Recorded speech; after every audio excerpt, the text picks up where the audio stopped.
Hello! Happy New Year and Happy Tuesday, which is, of course, my book reviews day. And what are we talking about today is Richard Laymon's Night Show, the special definitive edition from Dark Regions Press.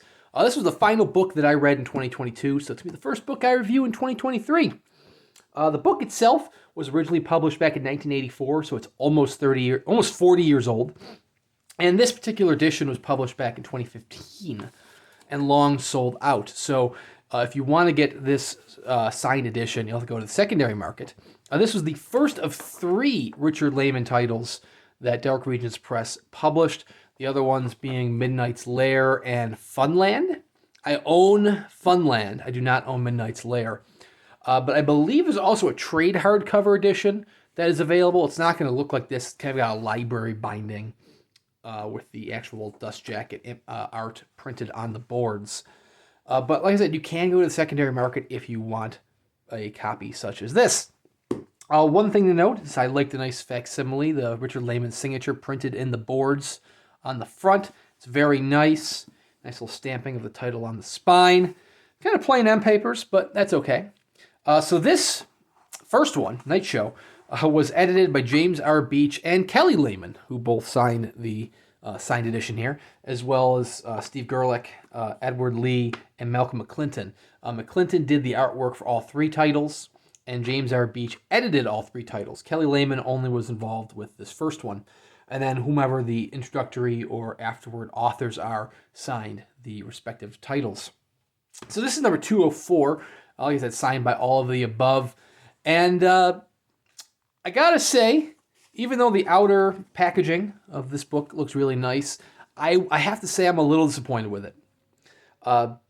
Which in both like the publication standpoint and the actual story itself. So I have not read a ton of Richard Laymon, and I've never read Night Show prior. So I was thinking, oh, you know what? It's got to be a good Laymon title if it's gotten the special definitive treatment from a small publisher such as Dark Regions Press. So I went in kind of expecting, I guess, kind of extreme horror. Because I know Richard Laymon is very much known for his extreme horror. And what you end up getting in Night Show isn't really horror at all. It dips its toes into horror, but it's not scary. So, first of all, great introduction, great afterward. Those are all terrific. The story itself of Night Show starts off with a young teenager named Linda, who is kidnapped,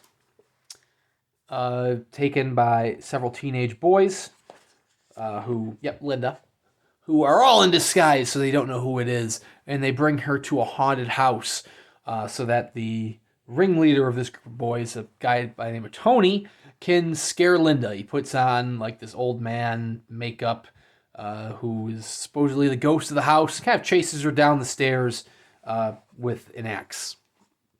And she kind of gets away, and that's that. It's revealed that she was hit by a car when she runs into the road. And so one of the storylines involves Linda waking up from being hit by a car, and after having been recovered from this accident, having to learn how to walk again, wanting to get her revenge on the guys who kidnapped her. But the main story involves Tony, that ringleader, going out west to L.A. and basically stalking a special effects master. Her name is Danny. She's like a female Tom Savini, and kind of stalking her and trying to be like her protege. Wants to be her apprentice. And he dons the name The Chill Master, and he gets his kicks going around scaring people, like putting vampire fangs in and kind of like grabbing people from behind, jumping out at people, driving a hearse and freaking them out. And that's kind of the extent of what Tony does. It's so the main storyline deals with Danny and her boyfriend as they deal with Tony and his antics. The story isn't really scary. Tony never really gets dangerous. There's the aspect where he might be dangerous, and you're like, oh, he might be kind of unhinged. But it never really goes anywhere. He just kind of sticks with his little shout and boo at people routines for the entirety of the story. Linda's chapters where she's trying to get revenge are far more interesting than Tony's storyline, but hers are more scattered throughout. One thing I do want to point out is Malcolm McClinton's artwork, which I feel like it would have been better in color. I think the dust jacket is pretty nice. It's it's in color. All the interior illustrations are in black and white, and they're all inspired by the story. So, like, this first illustration here is Tony scaring Linda down the stairs of the haunted house. There are no stairs in the illustration, but whatever. I mean, it makes a more interesting illustration. But, like, the killer doesn't Tony, dressed up here, doesn't look anything like how he's described as the ghost in the story, which, I mean, you don't want old man junk in your illustration, so I guess I get it. And, I mean, the same thing kind of happens to the other illustrations. This is on the set of the movie that Danny is working on, but it doesn't really depict what's going on in the scene. I mean, that's Danny being stalked by the hearse. I mean, that's the most accurate illustration in the whole thing. You get the one from the cover here, which has a guy kind of on fire by the poolside, which it doesn't happen, at least that way, within the story. They're all, like I said, very loosely inspired by what's going on in the story, without being direct illustrations. And that's where we get to the text itself, which I'm hoping... Oh, they put Richard Laymon in it. I never noticed Richard Laymon's in the illustration there at the end. Okay, that's a nice touch, I suppose. Even though it's not actually in the story, but whatever. I hope it's not the case with the other two novels, the Funland and Midnight's Lair, but there are some serious typos here in Night Shift. And most of the typos are words that are missing letters that are other words. Like, there are several instances where heart, H-E-A-R-T, becomes here, H-E-A-R, because it's missing the T. And it almost feels like the editing process was them scrolling through and making sure there were no typos, which if Microsoft Word read it and said, oh, hey, that's an actual word, it wouldn't flag as a typo. And that happens way too many times to count. Over and over again, there was like at least one typo every chapter, and it's I mean, I guess a minor thing, but it pulls me out of it. Having not read the original version of Night Shift, like the paperback version, I don't know if the typos were in the original or if it was just an error with this definitive version. But it kind of drew me out of it. Another thing that really drew me out of it is I feel like there should be page breaks in some of these chapters. I should have grabbed an example, but there are points where, like, Danny will say, okay, I'm going to go to the movie theater. In the very next sentence, the very next, like, paragraph down, she goes, arriving at the theater. Like, it's very quick. Like, just passages of time happen, like, from one paragraph to another. And it almost feels like there should be page breaks in between them. Now, maybe there aren't page breaks in the original. I don't know, but I feel like they should be there.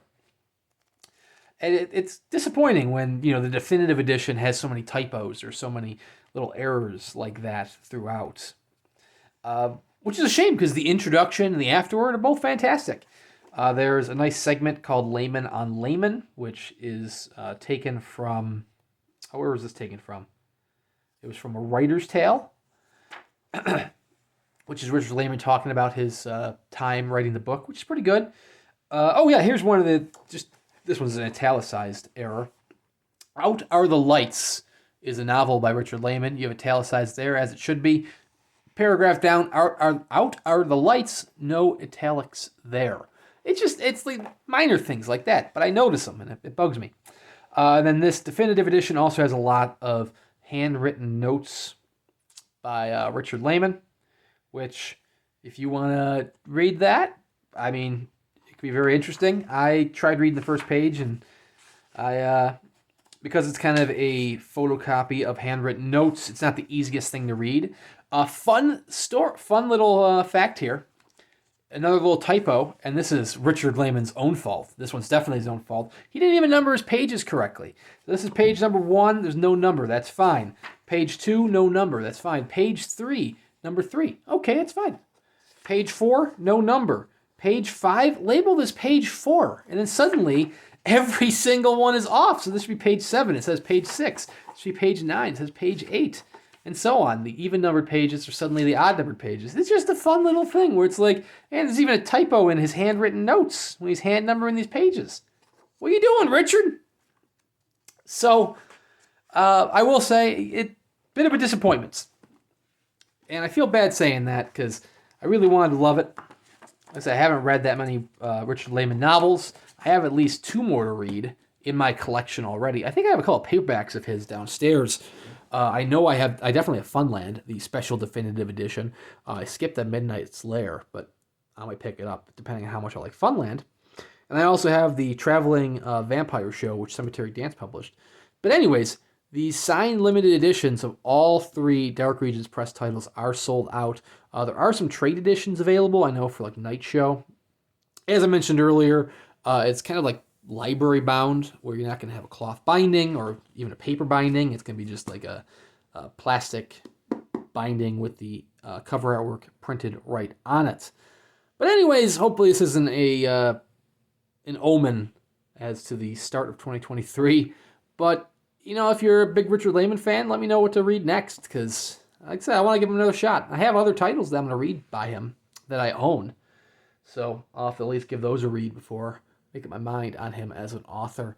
Anyways, thank you very much for watching. I'm going to do a book review like this every single Tuesday. Please consider liking and subscribing, and we will see you around next time.